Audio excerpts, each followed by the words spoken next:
Hi, good morning everyone. Welcome back to the virtual classes. In our last session, we discussed various factors influencing for consumer behavior and buying decision process. By that, we completed the third chapter, that is market segmentation and consumer behavior. So, fourth chapter is marketing mix. That is a huge chapter. So, I'm skipping the fourth chapter for instance, and we are moving to the fifth chapter because it is a very small chapter. We can easily finish up with two sessions. So first I will finish up with this fifth chapter, then again we will go to the fourth chapter. This is very small one. Here only it is fifth chapter is services marketing. Here you need to understand the meaning of the services and the definition of services and characteristics of services and difference between the goods and services and 7 P's in service marketing. This is what we need to understand in this entire chapter. It is very small chapter, so we'll finish it up first. So without wasting time, we'll move to the next slide. So in this chapter, first we need to understand the meaning of service. What is service? You all know it is an intangible item you can offer to the customers, correct? So service in a simple words, it is an activity or a benefit which is intangible in nature that one party can offer to another party. So we all know that service is intangible in nature and one party can sell it to the another party just to satisfy their needs. So that is service. Now we will definition. There are different definitions in a different textbooks, but I picked up two simple definitions which I felt it is very simple. First definition is from Philip Kotler. According to Philip Kotler, services is a service is any activity or a benefit that one party can offer to another, which is essentially intangible and does not result in the ownership of anything. Its production may or may not be tied to a physical product. Here, mainly is focusing on 4 points. Point number one is focusing. Service is any activity or benefit that one party can offer to another. That means it is any activity or benefit one party can sell it to another. First point is focusing. Second thing he is focusing is which is essentially intangible in nature. So services must be intangible. That means you cannot see it, you cannot touch. So that is intangible in nature. So second point is focusing is it is intangible in nature. And the third point is focusing is it does not result in the ownership of anything. That means whenever you are providing some service, it does not mean you are transferring the ownership of that service. So whenever we buy some services, you can only buy the right to enjoy that service, right to consume that service, but you are not purchasing the ownership of that service. So remember this, you can never buy the ownership of any service. And the fourth point is focusing is its production may or may not be tied to a physical product. That means services sometimes you can produce with some goods. That means by clubbing with some goods you can provide services. Sometimes without any goods also you can provide service. For example, with goods, imagine if you are going for a hotel to have some meal. So in a hotel they are providing you some goods. If you're taking any breakfast lunch, they're giving you food that is good, and along with that food they're providing you service. That means you are getting both. That means services they clubbed with the goods in a hotel.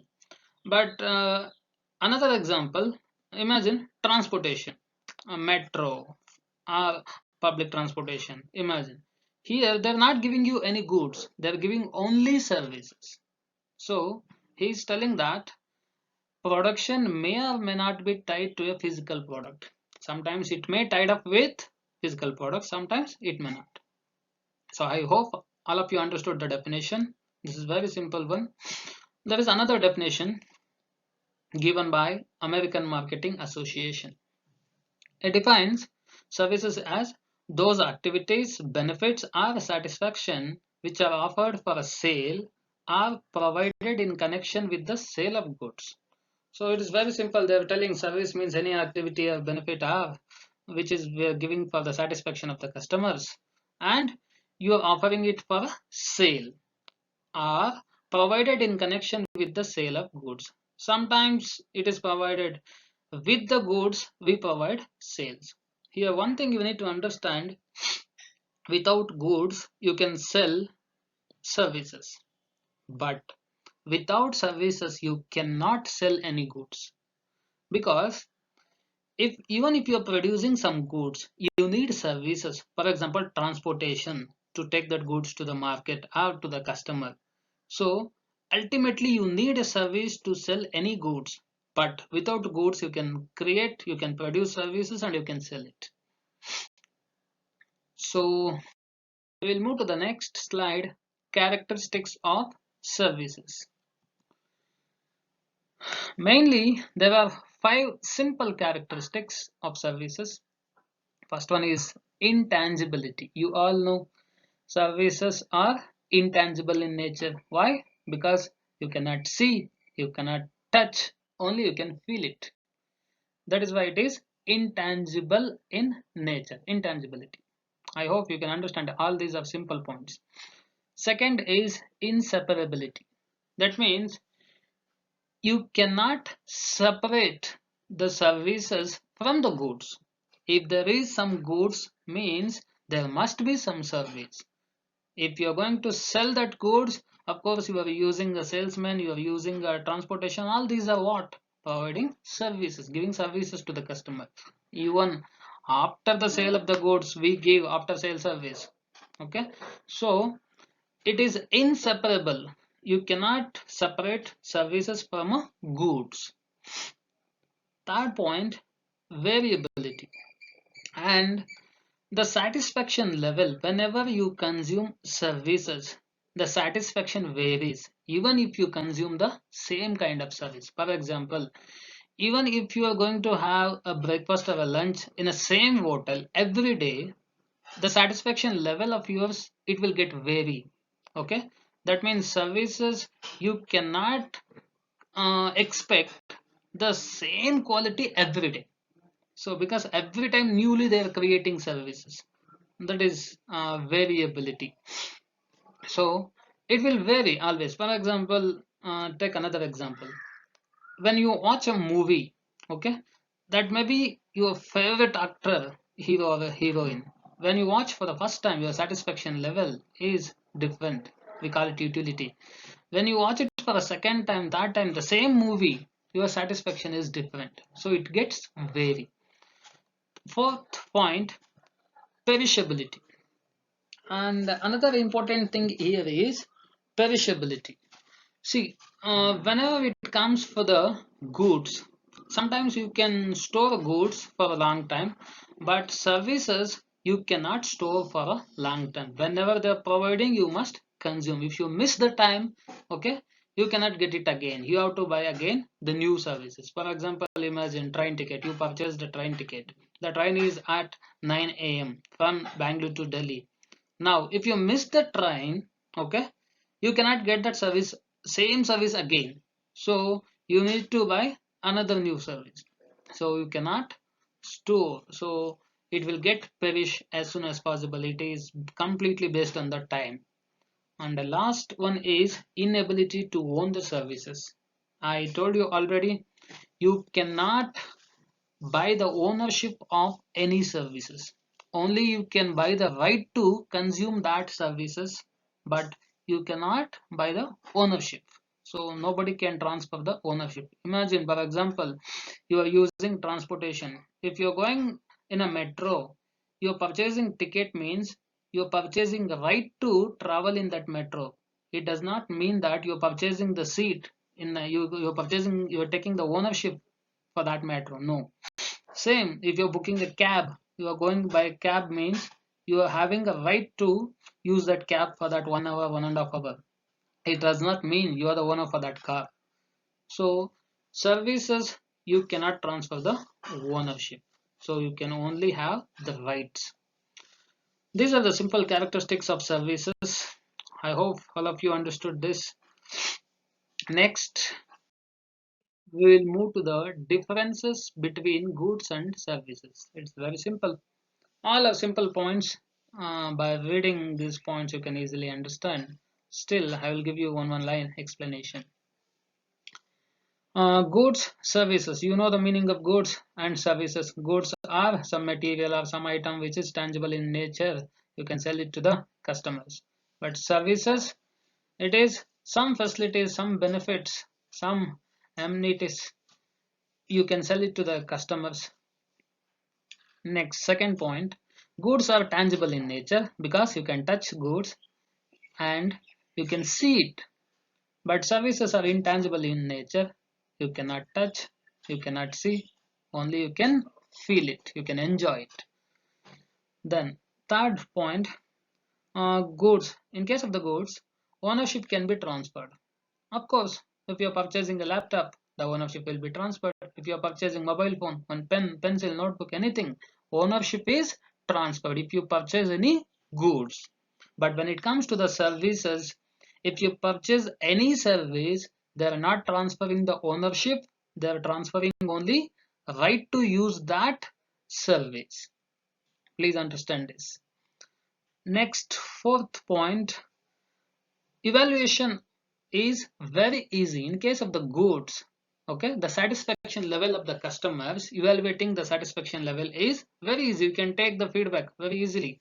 But in case of the services, evaluation is very difficult because in case of the goods, you can see the goods, okay, you can touch it, so immediately you can give the feedback. But in case of the services, you can't see it, you can't touch it. Only thing after the consumption, how you are feeling, that you can give as a feedback. So evaluation is somehow comparatively to the goods, it is complicated. Then goods can be returned. If you purchase goods, it can be returned if there is a return policy. So most of the time if you buy in online, so in online for almost all the goods there will be a return policy. But when you buy manually, for example in few shops, if you buy textiles, they will say there is no return. But in most of the shops they will give return. If there is any problem with your size or defective product, you can return that goods. But in case of services, once you purchased, you cannot return it back. So services, you cannot return. Next, goods can be separated from the seller. That means you are taking the goods from a seller, you are separating it. So that means you are taking complete ownership of the goods. So once you purchase that goods, you can take it to anywhere, wherever you like. But in case of the services, it cannot be separated from the service provider. So because you all know ownership is not transferred, that's why it cannot be separated. Then goods can be stored for use in a future or multiple use. So you can store goods for the future purpose, emergency purpose, and also you can use it for multiple purpose. But services cannot be stored. Of course, I know everyone will get a doubt here. Sir, services cannot be stored. Okay, most of the cases it is correct. What you said is right. But in a few cases, we can store services. You may get doubt. So your doubt is this: when it comes to the movies or music, you can store it in a CD or in some pen drive. Then you can watch it again and again. You can listen to that again and again. That is your doubt. So now I will give that question for your assignment. In today's class, this is enough. I hope everyone understood this. There is another 7 P's of services marketing. We will discuss this in a next class. So much. If you have any doubts, you can text me. Thank you. Thanks a lot.